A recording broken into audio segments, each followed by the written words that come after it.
If you haven't heard of Heated Rivalry by now, you're living under a rock, but obviously it is a romance story about two professional hockey players in this like on again, off again situation where they're closeted. They eventually kind of, fall for each other and come out at the end. But it's really made ripples for a variety of reasons. I think on the one hand, specifically, it's just an original story. I mean, it takes these two concepts that you don't really think of as having much overlap, which is queer romance and professional hockey, and setting them together. And it's just one of those intersections that almost because the novelty of it is so fresh to people and so fun that it is inspiring a kind of fantasy, but not in the negative sense of it. If I'm editorializing here a little bit, it's a beautiful story. It's a great romance in and of itself. It has elements of diverse storytelling that used to be really championed amongst major media companies, and in the last several years have sort of become four-letter words. That it's a queer love story is amazing, and that is sort of central to the plot and not just sort of like a tack on to it. I think that this proves in many ways that that desire from audiences for that kind of content is still very much there, even if content creators and streaming companies have decided to sort of throttle back on DEI or representation in film or whatever the case. I think maybe perhaps most relevantly of all, as I noted at the beginning, with them walking into the Winter Olympics with the torch, they're also just the beneficiaries of great timing. The hockey season just started. The Winter Olympics are just starting. I think, again, editorializing a little bit, it's a really bleak time geopolitically. The television show occurs both in the US and Canada. I think relations between those two countries have never been tenser than they are now. I think there's a real desire, you probably could have said this anytime over the last 10 years, there's a real desire for escapism right now, I think, in America, and for a heartwarming story. And then the marketing element here that I think comes into play that I sort of alluded to at the beginning is that HBO has absolutely made these poor stars do every possible like press hit under the sun. They've been on every show. They've been modeling. They were at Paris Fashion Week. Now they're in Milan. They're doing They were at the Golden interviews. Globes. There's obviously a season two. I mean, kudos to this organization. They found out that this was going to be a hit and they stepped on it in a serious way. And then this will be the last point, and I want to get your thoughts on it. I think it also speaks to really interesting communities. Like, I think part of why this has been such a pop culture phenomenon is that it speaks to queer audiences and female audiences, and that's been well documented. Those two groups are often sort of like the jet fuel that propulses, if that's a word, pop culture. So getting those two audiences to really sort of like latch on to a show is a pretty surefire way of making sure that it makes it into the cultural conversation. And then speaking for myself as a straight man, we've talked a little bit about there's even a new viewership of straight either male hockey fans or not male hockey fans or whatever the case, but straight audiences, specifically straight male audiences, who are tuning into this again because it's original, because it's about hockey on some level, because it is a great romantic story just on its own. I think Wesley Morris at the New York Times was talking about how this is at a time in which we are lamenting the male loneliness epidemic and the stagnant EQ growth of men across the country. This is a time in a show where you see men talking about how they feel very openly and confidently and eloquently. Yeah. So this came across my feed because New York Magazine had written an article about how straight men are taking to TikTok to show their reactions to, the show Heated Rivalry.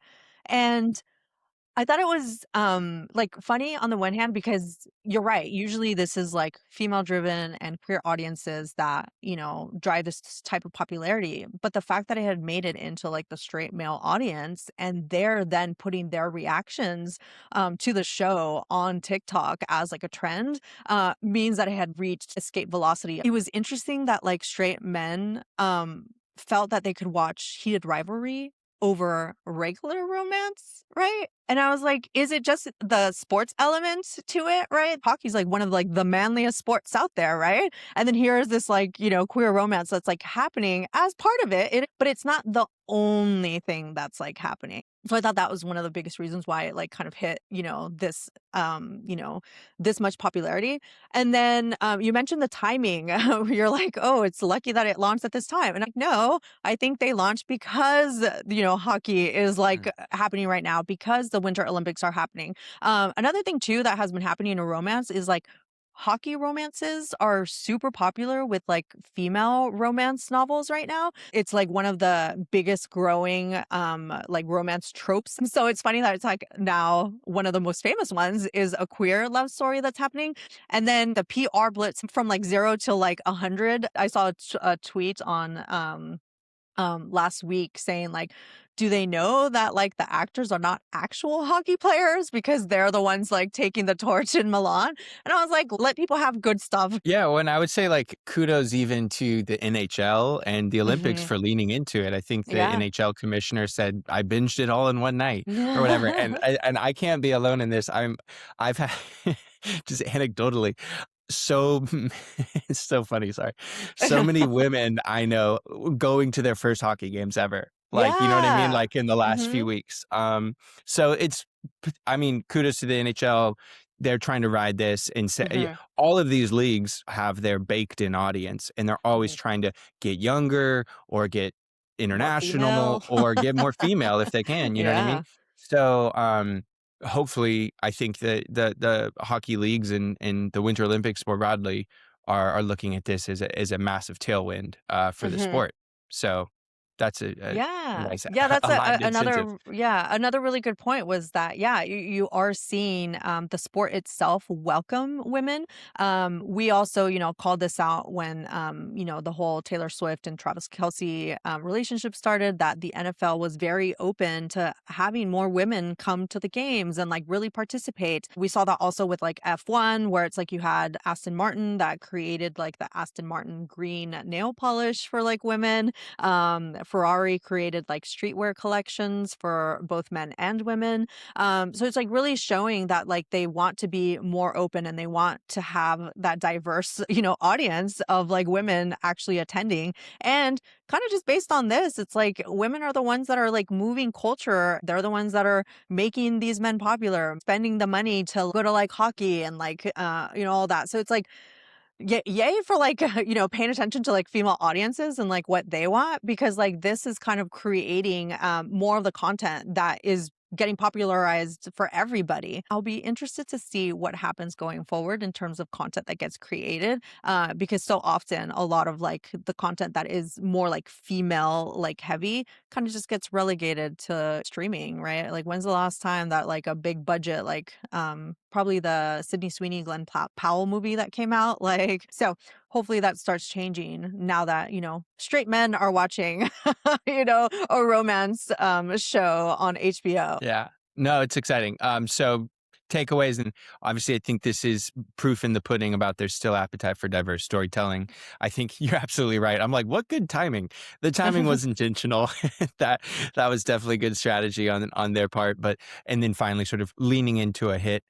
In a serious way, I think has turned this from a cult classic into a bona fide pop culture phenomenon. Real masterclass in marketing from that perspective. And I think interesting litmus test of the growing mainstream appetite for queer romance, or frankly, we could just say good romance stories, whether Mhm. they're straight or gay or whatever the case may be. I think this is proof positive of that. Yeah, and then shout out to HBO because this was, like, a huge, byproduct of their marketing, where it's like they saw that people were talking about it online and then just started, putting their stars out there as much as possible. HBO currently has, the latest Game of Thrones, they have The Pit. So they have a lot of shows that people are paying attention to, which I think also adds, more, like, credence to, I'll just watch it because I trust HBO content. The Yeah. fact that it is on HBO, and not Netflix opened it up to a wider audience, including,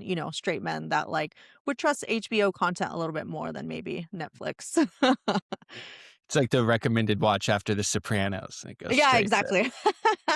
fans of the no, just kidding. Fans of Game of Thrones. No. Yeah, exactly. Um, There's a lot of queer stuff that happened in Game of Thrones. that's true. Actually,